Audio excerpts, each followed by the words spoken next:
Continuamos hoy, amigo oyente, nuestro recorrido por el Evangelio según San Marcos. Y llegamos hoy en nuestro estudio al capítulo 15 de este segundo Evangelio. Este capítulo nos presenta la crucifixión de Cristo. Sabemos que toda la Escritura es inspirada por Dios y útil, según lo dice el apóstol Pablo en su segunda carta a Timoteo, capítulo 3, versículo 16. Pero esta porción que describe la muerte y la resurrección de Cristo tiene un significado especial para nosotros. Concluimos el capítulo anterior con Jesús en las manos de sus enemigos. Los suyos habían huido. Uno le había traicionado y otro le había negado. Es la noche de pecado en dos maneras diferentes. El pecado estaba tratando de destruirle, pero al mismo tiempo Jesucristo estaba haciendo algo en cuanto al pecado. Él se estaba preparando para morir por los pecados suyos y por los míos. Suponemos que se puede decir por esta razón que la cruz es una de las muchas paradojas de la fe cristiana. Es la tragedia más grande de las edades y a la vez la victoria más gloriosa de la tierra y el cielo. Por eso no debemos llegar a este capítulo con un sentimiento de frustración y lástima por el Señor Jesús. Debemos caminar suavemente y con reverencia por estas escenas, con el corazón lleno de acciones de gracias a Dios por habernos provisto una salvación tan grande. La nota trágica es ineludible en estas escenas cuando la cruel injusticia y el sufrimiento amargo son infligidos a Jesús. No es extraño que Clovis el bárbaro, al oír la lectura del Evangelio por primera vez, exclamara: «Ah, si solo yo hubiera estado allí con mis soldados». Pero recuerde, amigo oyente, que no es nuestra lástima lo que quiere el Hijo de Dios.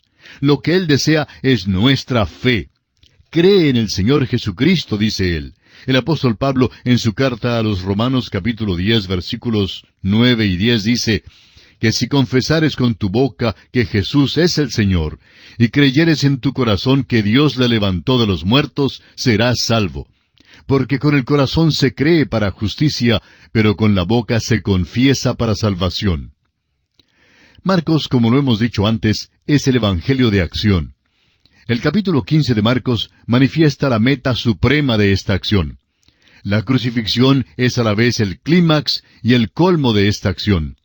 Toda la creación y los designios de Dios se han estado moviendo hacia la crucifixión desde toda la eternidad, porque Jesucristo es el Cordero que fue inmolado desde el principio del mundo. El Evangelio ahora es transformado en acción. El apóstol Pablo pudo decir más tarde en su primera carta a los Corintios, capítulo 15, versículos 3 y 4, «Porque primeramente os he enseñado lo que asimismo recibí, que Cristo murió por nuestros pecados conforme a las Escrituras, y que fue sepultado, y que resucitó al tercer día conforme a las Escrituras». Y es que, amigo oyente, el Evangelio es lo que Él ya hizo. No es lo que Dios le pide a usted que haga. Es la acción de Él, y no la suya ni la mía. Usted y yo no estamos en situación de hacer algo que pueda ser aceptable para Dios. Ni la justicia suya, ni la justicia mía es aceptable para la salvación. Solo Dios puede proveer aquella justicia y lo hace en la persona del Señor Jesucristo, el cual fue entregado por nuestras transgresiones y resucitado para nuestra justificación, según lo expresa Pablo en su carta a los Romanos capítulo 4, versículo 25. Y ahora demos un vistazo al bosquejo de este capítulo 15 del Evangelio según San Marcos. En primer lugar, veremos que Jesús es llevado ante Pilato, versículos 1 al 6. En segundo lugar, Jesús es condenado y Barrabás es soltado, versículos 7 al 15. Tercero, Jesús es coronado de espinas, versículos 16 al 23. Cuarto, Jesús es crucificado, versículos 24 al 41. Y en quinto lugar, Jesús es entregado a José y la nueva tumba, versículos 42 al 47. Leamos pues el primer versículo de este capítulo 15 del Evangelio según San Marcos. Muy de mañana, habiendo tenido consejo los principales sacerdotes con los ancianos, con los escribas y con todo el concilio, llevaron a Jesús atado y le entregaron a Pilato. Su motivo para hacer esto fue porque el Sanedrín tenía poder para condenar a Jesús a la muerte, pero no para llevar a cabo su ejecución. Solo Roma tenía tal poder. Por eso, este cuerpo tuvo que apelar a la corte romana para la ejecución de su sentencia de pena de muerte contra Jesús. Ahora, la acusación que habían lanzado contra él en el Sanedrín nunca sería válida ante Pilato. Por tanto, se reunieron temprano en la mañana siguiente para formular acusaciones que fueran válidas ante la corte romana y que hicieran legal toda la acción ilegal de la noche anterior. Prosigamos ahora con el versículo 2. Pilato le preguntó, ¿eres tú el rey de los judíos? Respondiendo él le dijo, tú lo dices. El caso es que Pilato era el gobernador romano de Jerusalén en aquel tiempo. Pilato realmente vivía en Cesarea porque le gustaba aquel lugar. Esta ciudad estaba situada en la costa y tenía un clima sumamente agradable. A Pilato no le gustaba vivir en Jerusalén. Pero sucedió que en aquel tiempo Pilato estaba en Jerusalén y en realidad no fue por casualidad que se encontraba allí. Subió a Jerusalén durante los días de la fiesta para poder así reprimir de inmediato cualquier alboroto que se produjera. El gobierno romano no permitía el desorden ni las marchas de protesta, ni cualquier manifestación de ese tipo. Es por eso que se pudo mantener por 1000 años como un gran imperio mundial. Creemos que las naciones del presente día no harían mal en notar esto. Pilato era político y la conveniencia, más bien que la justicia romana, era la fuerza móvil de su vida. En realidad, Pilato buscó cómo soltar a Jesús cuando descubrió que era inocente, pero a la vez quería complacer a los príncipes religiosos. Sin embargo, como usted notará aquí, Pilato no pudo conseguir la cooperación que esperaba de parte de Jesús. Creyó que con la cooperación de Jesús podría lograr su libertad y al mismo tiempo complacer a los príncipes religiosos. Pilato es un ejemplo típico de un político común que se ha desligado de la honradez e integridad. Trató de complacer a los dos bandos, pero cuando uno trata de hacer eso, no logra complacer a ninguno. Cuando Pilato le preguntó a Jesús si él era el rey de los judíos, Jesús le dijo, tú lo dices. Eso sería lo mismo que decir, tienes razón, lo soy. Continuemos con los versículos 3 al 6 de este capítulo 15 de Marcos. Y los principales sacerdotes le acusaban mucho. Otra vez le preguntó Pilato, diciendo, ¿nada respondes? Mira de cuántas cosas te acusan. Mas Jesús ni aun con eso respondió, de modo que Pilato se maravillaba. Ahora bien, en el día de la fiesta, les soltaba un preso cualquiera que pidiesen. Pilato quedó asombrado y escandalizado delante de un prisionero que no se defendía. Nos imaginamos que otros prisioneros se esforzarían mucho para defenderse, pero este era diferente. No se defendió, y Pilato quería saber por qué no lo hacía. Es que Jesús estaba cumpliendo la Escritura y había venido para morir. Más adelante, cuando lleguemos al Evangelio de Juan, notaremos que hubo muchísima acción recíproca entre Pilato y los príncipes religiosos, mientras Pilato se esforzaba por soltar a Jesús. Aquí vemos que Pilato llevó a Jesús adentro para hablarle en privado. Luego salió y le llevó adentro de nuevo con la esperanza de conseguir la cooperación de Jesús. Pero Pilato notó que tuvo que valerse de sí mismo y hacer una decisión en cuanto a Jesucristo. Y esto es exactamente lo que tiene que hacer cada hombre y mujer hoy en día, decidirse si acepta o rechaza a Jesucristo. Pilato creyó luego que podía librarse del aprieto soltando a un prisionero. Este hombre simplemente no podía creer que alguien pidiera que Barrabás fuera soltado y que Jesús fuera crucificado. En realidad, creyó que había dado con una solución al dilema en el cual se encontraba.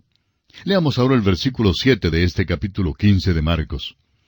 Y había uno que se llamaba Barrabás, preso con sus compañeros de motín, que habían cometido homicidio en una revuelta. Aquí está un hombre culpable de homicidio y culpable de encabezar una insurrección. Era el prisionero principal de aquel entonces. Seguramente iba a ser crucificado junto con los otros. Y creemos que el Señor Jesús fue crucificado sobre la misma cruz que había sido designada para Barrabás. Veamos ahora los versículos 9 al 13 de Marcos 15. Y Pilato les respondió diciendo, ¿queréis que os suelte al rey de los judíos? Porque conocía que por envidia le habían entregado los principales sacerdotes. Mas los principales sacerdotes incitaron a la multitud para que les soltase más bien a Barrabás. Respondiendo Pilato les dijo otra vez, ¿qué pues queréis que haga del que llamáis rey de los judíos? Y ellos volvieron a dar voces, crucifícale. Una cosa muy extraordinaria y sin paralelo ocurre aquí.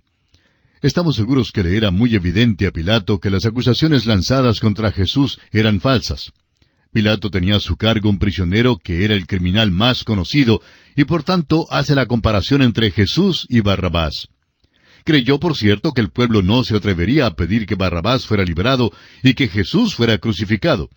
Pero simplemente no conocía las profundidades en que puede hundirse el pueblo, ni comprendía las profundidades en que se puede hundir la religión.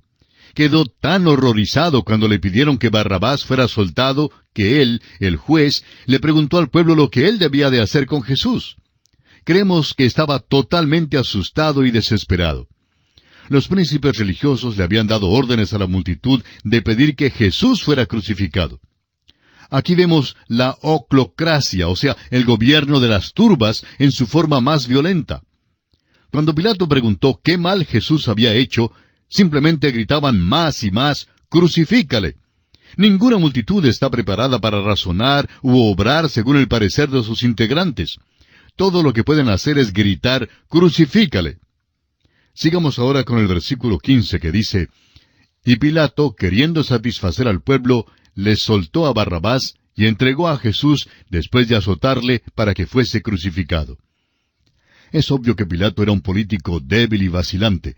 Dio consentimiento al grito de la multitud y entregó al Señor Jesús para ser crucificado. La justicia romana ciertamente erró aquí. Un hombre inocente tenía que morir. Pero, espere un momento. Él está tomando el lugar mío y el lugar suyo, amigo oyente. Usted y yo no somos nada inocentes. Prosigamos con el versículo 16 y con ello pasamos al siguiente aspecto en consideración. Entonces los soldados le llevaron dentro del atrio, esto es, al pretorio, y convocaron a toda la compañía. Cuando algún criminal iba a ser crucificado, primero era entregado a estos soldados. Eran hombres brutales y podían hacer lo que quisieran con el prisionero. Claro que humillaban y atormentaban a los prisioneros. Los torturaban y los trataban como simples juguetes para sus deseos sádicos. Y ahora torturan y juegan con el Señor Jesús.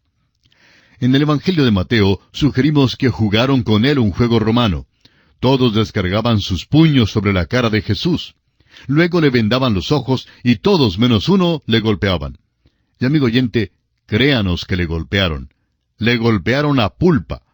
No creemos que después de esto Jesús se pareciera a un hombre. Claro es que, según las reglas del juego, cuando quitaban la venda, él tenía que señalar el puño de la persona que no le había golpeado. Al prisionero nunca le era posible escoger al que no le golpeaba. Y aun si lo escogía correctamente, dirían que aquel no había sido, porque su afán era jugar de nuevo. Sigamos observando el escarnio que hacían de Jesús en los versículos 17 al 23 de Marcos, capítulo 15. Y le vistieron de púrpura, y poniéndole una corona tejida de espinas, comenzaron luego a saludarle, «Salve, Rey de los judíos». Y le golpeaban en la cabeza con una caña, y le escupían, y puestos de rodillas le hacían reverencias. Después de haberle escarnecido, le desnudaron la púrpura, y le pusieron sus propios vestidos, y le sacaron para crucificarle. Y obligaron a uno que pasaba, Simón de Cirene, padre de Alejandro y de Rufo, que venía del campo, a que le llevase la cruz. Y le llevaron a un lugar llamado Gólgota, que traducido es, lugar de la calavera. Y le dieron a beber vino mezclado con mirra, mas él no lo tomó. Creemos que realmente golpearon la cara del Señor despiadadamente y que probablemente le golpearon hasta que quedó inconsciente. Por eso se nos dice que tuvieron que pedirle a este hombre Simón de Cirene que ayudara a llevar la cruz. Nuestro Señor tenía 33 años. Estamos confiados que era musculoso. Había caminado por todas partes de aquel país, y había sido carpintero, y le era posible ahuyentar a los cambistas del templo. Pero aquellos soldados, amigo oyente, le habían golpeado sin misericordia. Y pasamos a considerar ahora el cuarto aspecto en este capítulo 15. Jesús es crucificado. Leamos el versículo 24. Cuando lo hubieron crucificado, repartieron entre sí sus vestidos, echando suerte sobre ellos para ver qué se llevaría cada uno. En realidad, una mejor traducción aquí sería, después que le hubieron crucificado. Ningún escritor de los Evangelios da los detalles de la crucifixión. Solamente dan algunos de los incidentes que tuvieron que ver con la crucifixión. Es que fue tan horrorosa esta escena que el Espíritu de Dios corrió el velo para taparla como si dijera, es demasiado sangrienta y terrible para que algún hombre la vea. No hay nada aquí que satisfaga la chismografía sádica. Es demasiado horrible. El repartimiento de sus vestidos, se nos dice aquí, fue el cumplimiento directo de la profecía que se encuentra en el Salmo 22, versículo 18. Veamos lo que ocurre en los versículos 25 y 26 de este capítulo 15 de Marcos. Era la hora tercera cuando le crucificaron, y el título escrito de su causa era El Rey de los Judíos. Ahora, dice aquí que era la hora tercera cuando le crucificaron. Sobre él pusieron una inscripción, y cuando lleguemos al Evangelio de Juan, le prestaremos especial atención a esta inscripción. Tenemos que juntar todas las escrituras de los Evangelios para conseguir un relato completo. Esta es otra evidencia del hecho de que ningún escritor de los Evangelios intenta darnos toda la historia completa. Sigamos ahora con los versículos 27 y 28. Crucificaron también con él a 2 ladrones, uno a su derecha y el otro a su izquierda. Y se cumplió la escritura que dice, y fue contado con los inicuos. Jesús fue crucificado, dice aquí, con 2 ladrones, uno a su derecha y el otro a su izquierda. Y eso fue hecho, dice Marcos, para que la escritura se cumpliera. Luego cita el versículo 12 del capítulo 53 de Isaías, donde dice, y fue contado con los pecadores. Prosigamos ahora leyendo los versículos 29 al 34 del capítulo 15 de Marcos. Y los que pasaban le injuriaban, meneando la cabeza y diciendo, «Bah, tú que derribas el templo de Dios y en 3 días lo reedificas, sálvate a ti mismo y desciende de la cruz». De esta manera también los principales sacerdotes, escarneciendo, se decían unos a otros con los escribas, «A otro salvó, a sí mismo no se puede salvar. El Cristo, Rey de Israel, descienda ahora de la cruz para que veamos y creamos». También los que estaban crucificados con él le injuriaban. Cuando vino la hora sexta, hubo tinieblas sobre toda la tierra hasta la hora novena. Y a la hora novena Jesús clamó a gran voz diciendo, «Eloi, Eloi, lama sabactani», que traducido es, Dios mío, ¿por qué me has desamparado?» Quisiera ahora que usted note aquí que Marcos nos da la historia de la crucifixión según la hora del reloj. A la hora tercera le pusieron en la cruz. A la hora sexta, o sea, las 12 del mediodía, descendieron las tinieblas. A las 12 del día, la luz del sol fue cubierta y las tinieblas descendieron sobre la cruz. Hubo tinieblas desde la hora sexta hasta la hora novena, o sea, hasta las 3 de la tarde. Ahora, note usted esto. Las primeras 3 horas fueron desde las 9 de la mañana hasta las 12 del día. Las segundas 3 horas fueron desde las 12 del día hasta las 3 de la tarde. En otras palabras, Jesús colgó en la cruz por 6 horas. En las primeras 3 horas hubo luz natural, y en las segundas 3 horas hubo obscuridad física. En las primeras 3 horas hubo obscuridad espiritual, pero en las segundas 3 horas hubo luz espiritual. Se puede ver que durante aquellas primeras 3 horas el hombre hizo lo peor de que era capaz. Crucificaron e injuriaron a Jesús. Aun aquellos que colgaban con él en la cruz le injuriaban. Eso pasó por lo menos en el principio. Luego, también los enemigos que pasaban por debajo de la cruz movían las cabezas con ademanes de burla mientras le escarnecían. Durante las primeras 3 horas, el hombre es quien está actuando y hace lo peor. Durante las segundas 3 horas, es Dios quien está obrando. La diferencia es que durante las primeras 3 horas estaba sufriendo en manos del hombre, mientras que en las segundas 3 horas estaba sufriendo por los hombres. En las primeras 3 horas estaba muriendo por causa del pecado, mientras que en las segundas 3 horas estaba muriendo por el pecado del mundo. Por tanto, en el tiempo de oscuridad física había luz espiritual y Dios estaba obrando. En aquellas primeras 3 horas, el pecado hizo todo lo posible por destruir a Jesús. En las segundas 3 horas, Él entregó su propia alma en sacrificio por el pecado. En aquellas últimas 3 horas fue cuando pagó por los pecados del mundo. Fue durante este período que Jesucristo fue hecho pecado por nosotros. Dios le desamparó, pero aún en aquel tiempo, Dios estaba en Cristo reconciliando consigo al mundo. Así lo expresa el apóstol Pablo en su segunda carta a los Corintios, capítulo 5, versículo 19. ¡Qué paradoja encontramos aquí!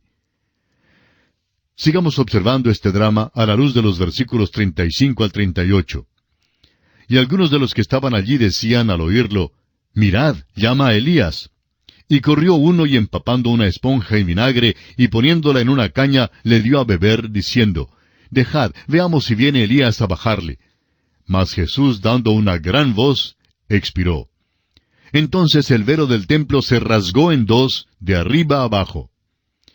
Vemos aquí que la multitud entendió mal las últimas palabras de Cristo en la cruz. Probablemente creyó que había llamado a Elías porque las palabras tenían un sonido semejante, y por eso dijeron, «Veamos si viene Elías a bajarle». Uno se pregunta si no sospechaba esta multitud que realmente Jesús podría ser el Mesías. Y creemos que hay algo en el corazón humano que les indicaría esto y que les dijo que éste sí era el Mesías. Luego, note usted que le dieron vinagre para apagar la sed. Esta no era la droga que le dieron más tarde. Tomó esto para cumplir la profecía que encontramos en el Salmo 69, versículo 21, que dice, «Me pusieron además hiel por comida, y en mi sed me dieron a beber vinagre». Jesucristo no murió porque ya no funcionaran sus órganos físicos, sino porque Él mismo entregó su espíritu. Ahora, el rasgar del velo sin duda fue presenciado por muchos sacerdotes. Las 3 era la hora acostumbrada para el sacrificio vespertino, y en aquel mismo momento estaban sirviendo en el templo. Esto debe haber tenido algún efecto sobre ellos. Sea como fuere, notamos más tarde que muchos de los sacerdotes llegaron a un conocimiento del Salvador.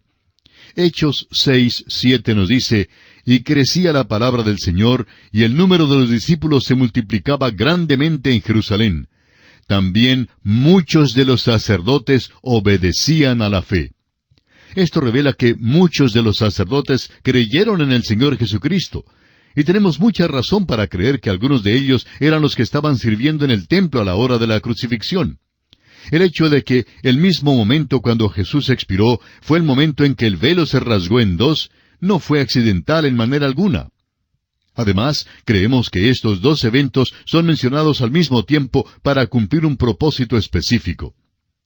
Ahora el versículo 37 de Marcos 15 dice, «Mas Jesús, dando una gran voz, expiró».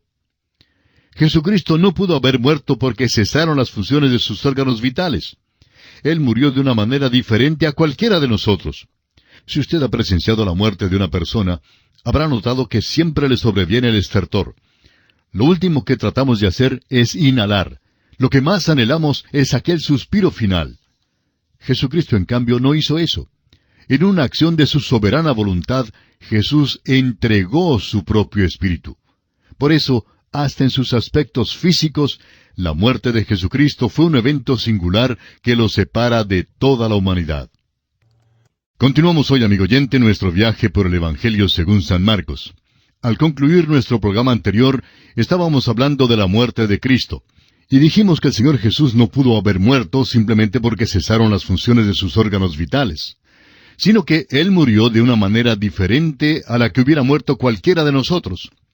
Jesucristo, en una acción de su soberana voluntad, entregó su propio espíritu. Por eso dijimos, aun en sus aspectos físicos, la muerte de Jesucristo fue un evento singular que lo separa de toda la humanidad. Demos inicio al estudio de hoy leyendo el versículo 38 de este capítulo 15 de Marcos. Entonces el velo del templo se rasgó en dos, de arriba a abajo. En aquel mismo instante de su muerte, el velo del templo se rasgó en dos. El velo es un símbolo de la humanidad de Cristo. Pronto vamos a estudiar el libro de Levítico, y allí veremos la importancia del velo en el tabernáculo. Porque Levítico tiene como tema central los servicios en el tabernáculo. Aquel velo, al separar al pueblo del lugar santo, habla de la humanidad de Cristo y lleva un mensaje muy importante. Es que la humanidad perfecta de Cristo, vida sin pecado alguno, no se excluye de Dios. Su vida impecable demuestra lo pecaminosa que es la nuestra. El momento en que Él murió, el velo se rasgó en dos. Es su muerte y no su vida lo que rompe la barrera y nos trae a Dios, amigo oyente. Sigamos adelante ahora con este capítulo 15 de Marcos, leyendo el versículo 39. Y el centurión que estaba frente a él, viendo que después de clamar había expirado así, dijo, verdaderamente este hombre era hijo de Dios. Creemos que esta fue la confesión de fe del centurión. No pudo haber dicho otra cosa que hubiera revelado su fe con más claridad que aquellas palabras. Reconoció que Jesús es el Hijo de Dios. Reconoció quién era y ciertamente lo que hacía. No creemos que este hombre supiera todos los detalles de la teología. Este hombre nunca leyó ningún libro en cuanto a la teología bíblica. En cambio, sabía lo suficiente como para tomar su lugar debajo de la cruz de Cristo. Y eso es, amigo oyente, todo lo que Dios pide que haga el pecador. Nos pide venir a Él por la fe. Y esto es precisamente lo que hizo este hombre. Debemos recordar que era un pagano romano y que tenía el trabajo cruel de crucificar a los hombres. Pero su corazón se enterneció ante esta experiencia allí al pie de la cruz. Leamos ahora los versículos 40 y 41 de este capítulo 15 de Marcos. También había algunas mujeres mirando de lejos, entre las cuales estaban María Magdalena, María la madre de Jacobo el menor, y de José y Salomé, quienes cuando él estaba en Galilea le seguían y le servían, y otras muchas que habían subido con él a Jerusalén. En estos versículos vemos algo en cuanto a las mujeres que estaban presentes. Es interesante notar que las mujeres fueron las últimas que se quedaron cerca de la cruz y las primeras en llegar al sepulcro. Estas mujeres estaban mirando desde lejos según este pasaje, pero fueron las que permanecieron fieles a Jesús hasta el fin. No olvidemos que sus discípulos y apóstoles ya habían sido dispersados. Notemos también que hay otras mujeres que no son nombradas aquí, porque dice, y otras muchas que habían subido con él a Jerusalén, en el versículo 41. Continuando ahora con este capítulo 15 de Marcos, leamos los versículos 42 al 45. Cuando llegó la noche, porque era la preparación, es decir, la víspera del día de reposo, José de Arimatea, miembro noble del concilio, que también esperaba el reino de Dios, vino y entró osadamente a Pilato y pidió el cuerpo de Jesús. Pilato se sorprendió de que ya hubiese muerto, y haciendo venir al centurión le preguntó si ya estaba muerto. E informado por el centurión, dio el cuerpo a José. Esto es algo que es muy interesante y debemos notarlo. José de Arimatea era un seguidor poco conocido de Jesús. En realidad, él fue el encargado del sepelio, alguien que tuvo el valor de identificarse abiertamente con Jesucristo. Era miembro del Sanedrín, según nos lo indica Lucas en el capítulo 23, versículos 50 al 52 de su Evangelio. Pero este hombre no había consentido en el plan ni en los hechos de aquel grupo. José era de Arimatea, una ciudad situada a unos 50 kilómetros al noreste de Jerusalén. José era un hombre que también esperaba el reino de Dios.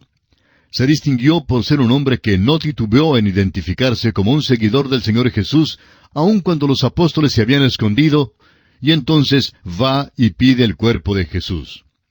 Dice aquí que Pilato se sorprendió de que Jesús ya hubiese muerto. Ahora, la razón de su sorpresa es que comúnmente un hombre que era crucificado permanecía vivo en la cruz a veces por varios días. Su vida simplemente expiraba gradualmente. Era un modo cruel e inhumano de tortura. Por eso Pilato se sorprendió e hizo una indagación especial. Pero Jesucristo efectivamente había expirado ya. Y es importante que veamos eso. Durante las últimas horas de su agonía, a un prisionero que colgaba en la cruz le quebraban las piernas para precipitar su muerte. Pero Jesús ya estaba muerto y no fue necesario quebrarle las piernas. Eso, como usted sabe, fue en cumplimiento de la profecía que se encuentra en el Salmo 34, versículo 20, que ni uno de sus huesos sería quebrantado. Pilato le dio, pues, el cuerpo de Jesús a José. Y es interesante notar que en esta sección hay dos palabras que son usadas para cuerpo. José pidió el cuerpo de Jesús, y aquí usó la palabra griega soma. Pilato le dio el cuerpo a José, y aquí usó la palabra griega ptoma. La primera palabra, soma, habla de una personalidad en su totalidad y es una palabra de ternura. La palabra ptoma, usada cuando Pilato dio el cuerpo a José, simplemente significa el cadáver. Veamos el diferente punto de vista y actitud hacia la muerte y hacia los cuerpos de aquellos que han muerto. La palabra que José utilizó fue una de ternura. Él quería a Jesús. Todo lo que hizo Pilato fue darle un cadáver. ¡Qué contraste el que hay aquí entre estos dos hombres y su actitud hacia Jesús! Amigo oyente, solo el Señor Jesús puede darle valor a usted. Usted y yo no valemos mucho, pero Él pagó un precio grande por nuestra redención. Gemimos dentro de estos cuerpos, pero la Biblia dice que aún nuestros cuerpos serán redimidos, y ya se aproxima el día en que conoceremos la redención de nuestros cuerpos. Ahora note usted que en el Evangelio de Mateo, José es descrito como un hombre rico. Ahora, al terminar este capítulo podemos notar que con mucha ternura, José depositó el cuerpo de Jesús en un sepulcro nuevo. Leamos ahora el versículo 46 de Marcos 15. El cual, es decir, José, compró una sábana, y quitándolo, lo envolvió en la sábana, y lo puso en un sepulcro que estaba cavado en una peña, e hizo rodar una piedra a la entrada del sepulcro. Esa entrada fue sellada. Hizo rodar una piedra a la entrada del sepulcro, y los romanos pusieron soldados de guardia. Así lo expresa Mateo en el capítulo 27, versículo 66. Leyendo ahora el versículo 47 de Marcos capítulo 15 dice, Y María Magdalena y María, madre de José, miraban dónde lo ponían. Amigo oyente, es interesante notar que las mujeres fueron las únicas que mantuvieron el duelo. Estuvieron con Jesús hasta el mismo fin. Tenemos que expresar que Dios bendiga a las mujeres. Y así concluye el capítulo 15 de este Evangelio según San Marcos.